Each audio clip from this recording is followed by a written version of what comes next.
اور ایک روایت سماعت فرمائی حضرت امام زین العابدین کے بارے میں۔ 2 سال آپ نے حضرت سیدنا مولا کائنات کی حیات کے پائے۔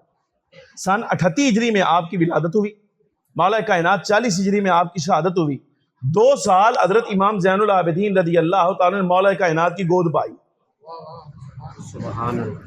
آپ کو فرق نہیں پتہ چلے گا، اس لیے کہ آپ کی اور ہماری پرورش جو ہوئی ہے نا وہ بڑے عام لوگوں میں ہوئی ہے۔ حضرت امام زین العابدین جس کی گود میں آئے ہیں، آپ کو نہیں پتا مصطفیٰ کریم نے فرمایا تھا یہ علم کے شہر کا دروازہ ہے۔ مولا کائنات 2 سال ان کی جو ہے وہ گود میں، پھر مزید 10 سال یعنی ٹوٹل 12 سال امام حسن کے ساتھ، 22 برس امام علی مقام سید الشہداء امام حسین اپنے والد گرامی کے ساتھ۔ یہ حضرت امام زین العابدین رضی اللہ تعالیٰ عنہ کا اسکول آف تھاٹ ہے، آپ کا تعلیمی مرکز ہے جہاں سے آپ پروان چڑھیں۔ حضرت امام زین العابدین کا 22 سالہ دورانیہ۔ اچھا، اس کے بعد اللہ تبارک و تعالیٰ جل وعلا نے آپ کو شہزادہ عطا فرمایا، نام رکھا آپ نے محمد۔ بڑی توجہ فرماؤ، بڑے مزے کی بات۔ وہ شہزادے جس وقت چلنے کے لائق ہوئے نا تو انگلی کے ساتھ لگا۔ تاریخ ابن عساکر کے اندر روایت موجود ہے، حافظ ابن عساکر لائے۔ الصواعق المحرقہ میں حضرت امام ابن حجر مکی لائے۔ صاحب نبراس علامہ عبدالعزیز پور عربی رحمۃ اللہ علیہ لائے، کوٹ ادو کا بہت بڑا عالم ہے۔ 31 برس کی عمر میں وصال ہوا اس کا، 31 برس کی عمر میں۔ اور 31 برس کی عمر میں وصال کرنے والا یہ عالم سیاہ فام اپنے زمانے میں 200 علوم کا ماہر تھا۔ کچی قبر ہے اس وقت اس کی، کوٹ ادو میں جانے والا بھی کوئی نہیں، کسی کو پتہ ہی نہیں کیا نگینہ ہے جو وہاں پہ آرام کر رہا ہے۔ 31 برس عمر کا گرامی قدر آدمی، اتنا بڑا عالم، بہت بڑا نگینہ، تاریخ اسلام کا اساس ہے وہ بندہ۔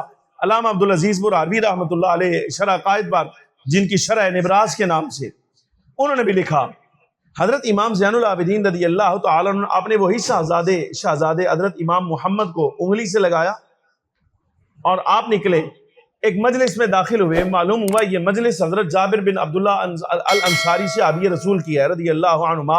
باپ بھی صحابی ہے، بیٹا بھی صحابی، جابر بن عبداللہ انصاری۔ سرکار کا یہ صحابی اتنا معمر ہو چکا اور اتنا عمر رسیدہ کہ یہ جو ابروؤں کے یہ ماں سے نہ ابروؤں کا یہ بھی ڈھلک کے نہ آنکھ کے اوپر آ گیا تھا، اتنے معمر تھے، اتنے عمر رسیدہ۔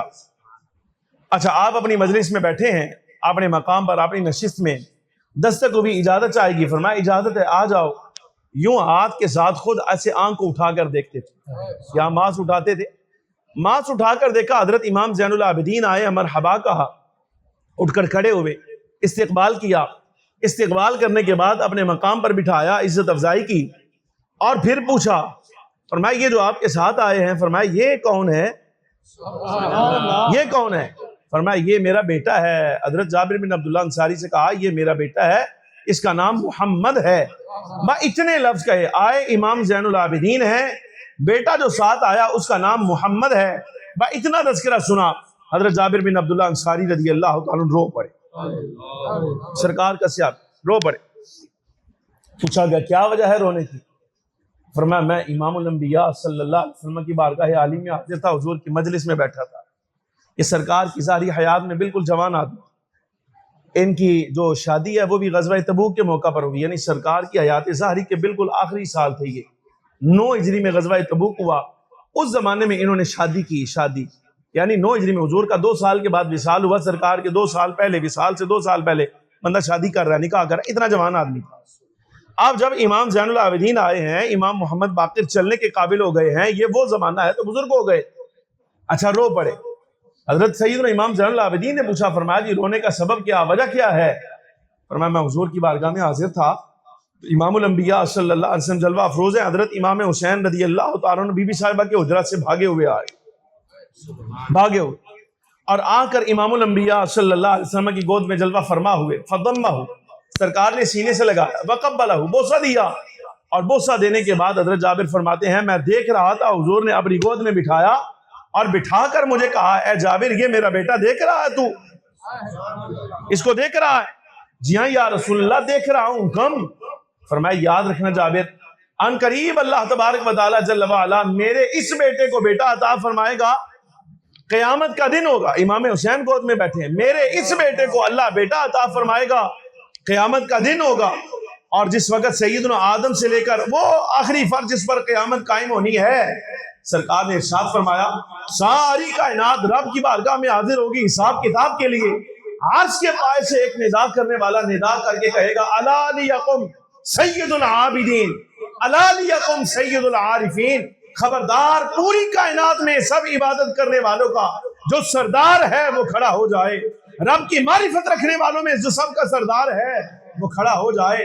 فرمایا انبیاء کے بعد ساری کائنات میں سب عبادت کرنے والوں کا گزار اور رب کی معرفت رکھنے والوں میں سب سے زیادہ معرفت رکھنے والوں کا سردار جو کھڑا ہوگا، فرمایا وہ حسین کا شہزادہ کھڑا ہوگا، وہ اس کا بیٹا کھڑا ہوگا۔ یا رسول اللہ، حضرت امام علی مقام میں کئی بیٹے ہوں گے، یہ ان میں سے کون سا ہوگا؟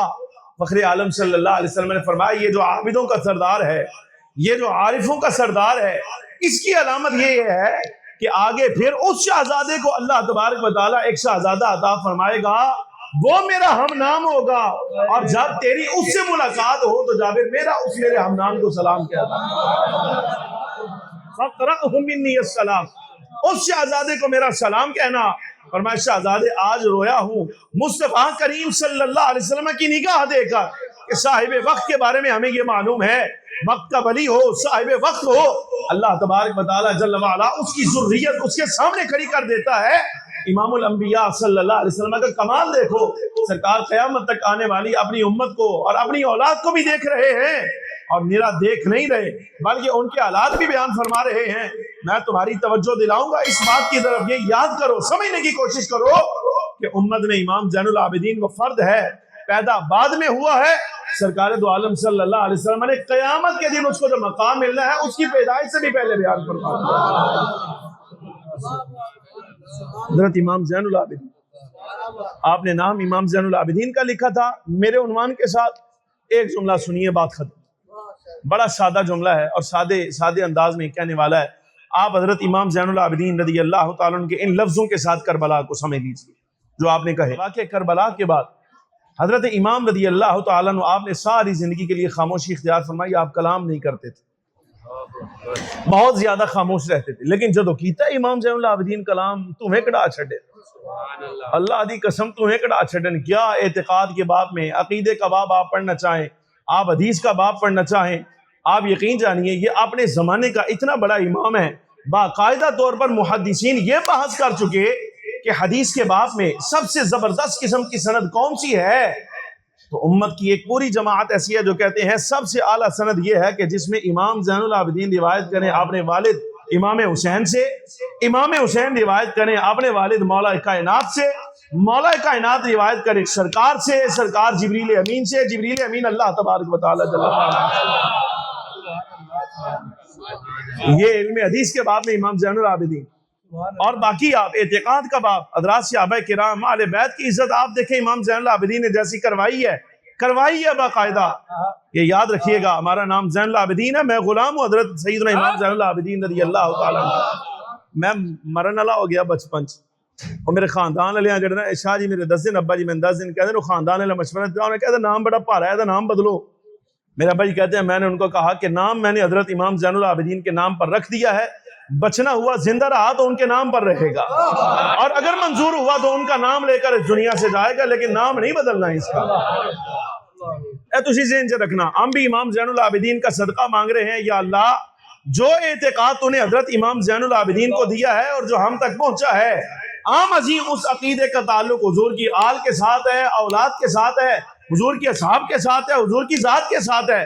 جو عقیدہ ہمیں امام زین العابدین نے پڑھا دیا ہے، ہم نے اپنے نام کے تقاضے کی وجہ سے اس عقیدے کو آپ تک پہنچانا ہے، سمجھ آ رہی کہ نہیں؟ اور تو آڑے کو پابندی بھی کرانی، ادھار کر لو، ادھار کرو، ادھار نعرے ادھار کرو، او عقیدے دی پابندی بھی تو آڑے کو کرانی، مگر نہ اٹھا دیں گے اجلاس، سمجھ آ رہی کہ نہیں؟ آ رہی مسئلہ سمجھ، کلام نہیں کرتے اور روتے بہت زیادہ تھے۔ کسی شخص نے آپ سے پوچھا کہ آپ بہت زیادہ گریہ فرماتے ہیں، بہت زیادہ خاموش، شکوہ نہیں کرتے، آپ بتاتے نہیں ہیں آپ کہ کس وجہ سے آپ رو رہے ہیں، کس وجہ سے کیا پریشانی ہے، کیا غم ہے آپ کو، کیا بات ہے آپ کے دل میں جس کی وجہ سے آپ اتنا حزن فرماتے ہیں، اتنے غمگین رہتے ہیں اور اس قدر آنسو بہاتے ہیں۔ تو کربلا کا واقعہ پورا سانحہ اور یہ پورا میدان جو لگا ہے حضرت امام زین العابدین کے ایک جملے سے سمجھو. آپ نے فرمایا کیا تمہیں حضرت یعقوب علیہ السلام یاد ہے؟ فرمایا حضرت یعقوب علیہ السلام یاد ہے.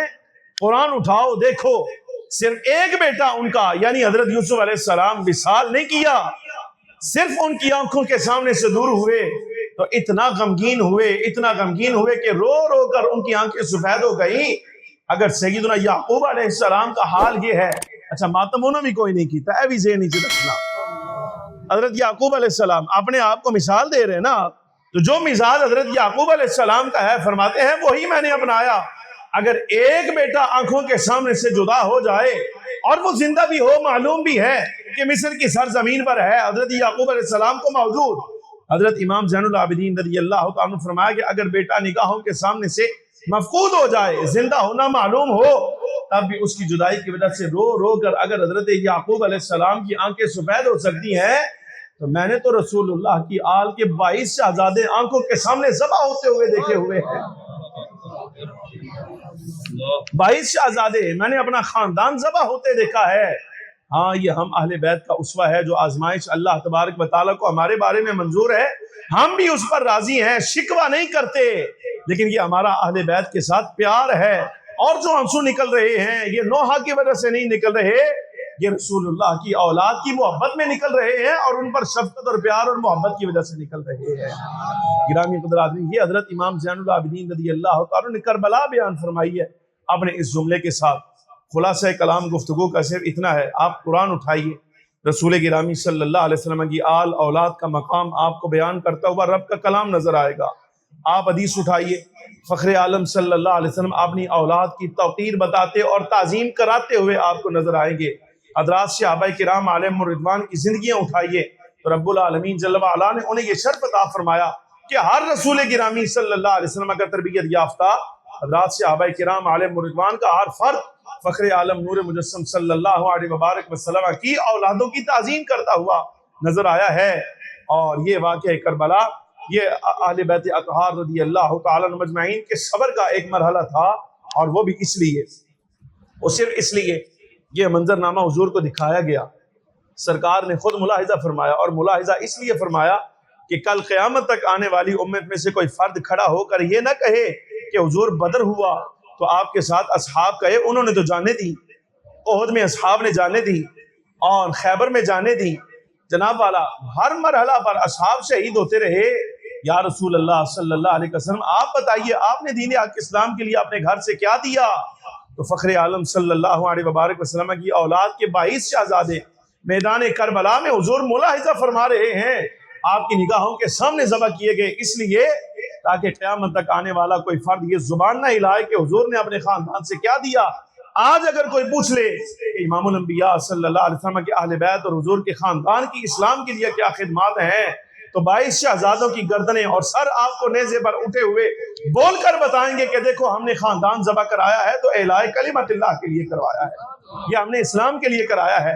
ذاتی شرف مقصود نہیں تھا، ذاتی شرف تو ہمارا یہ ہے کہ فخر عالم صلی اللہ علیہ وبارک وسلم نے ہمیں جنت کے تخت کا مالک بنا دیا تھا. جو جنت کے تخت کے مالک ہو جائیں انہیں دنیاوی تخت کی کیا ضرورت تھی. ہاں اسلام کی سر بلندی کے لیے ہم نے سرکار دو عالم صلی اللہ علیہ وسلم کی اولاد ہو کر آگے بڑھ بڑھ کر جانے دی ہیں کہ کوئی یہ نہ کہے کہ اصحاب نے تو جانے قربان کی ہیں، اہل بیت نے کیا کیا ہے. یہ دکھا دیا جائے کہ یہ اہل بیت کا حصہ ہے دین حق اسلام کے لیے جو فخر عالم صلی اللہ علیہ وسلم کی اولاد نے دل کی خوشی کے ساتھ دیا ہے. گرامی قدر عالمین، یہ خدمات ہیں حضور پر نور سید العالمین صلی اللہ علیہ وسلم کی آل اولاد کی، اور یہ مقام ہے. خلاصہ کلام ساری گفتگو کا یہ ہے، اللہ تبارک و تعالیٰ جل وعلا نے حضور کی ہر عزت کو، سرکار کی ہر نسبت کو عزت عطا فرمائی ہے. اور حضرات اہل بیت کرام کے کیا کہنے، لیکن اہل بیت کا سہارا لے کر نبی پاک صلی اللہ علیہ وسلم کی غلاموں کی جماعت کو خراب کرنا یہ اہل بیت اطہار کا سبق نہیں ہے. اللہ تبارک و تعالیٰ جل وعلا ہمیں نبی پاک صلی اللہ علیہ وسلم کی ذریت مطہرہ کا مقام سمجھنے کی توفیق عطا فرمائے، ان کا ادب احترام کرنے کی توفیق عطا فرمائے، اور جو مقام مرتبہ جس کو حاصل ہے اللہ تبارک و تعالیٰ جل وعلا ہمیں وہ بھی پڑھنے سمجھنے اور عمل کرنے کی توفیق عطا فرمائے. وآخر دعوانا الحمدللہ رب العالمین.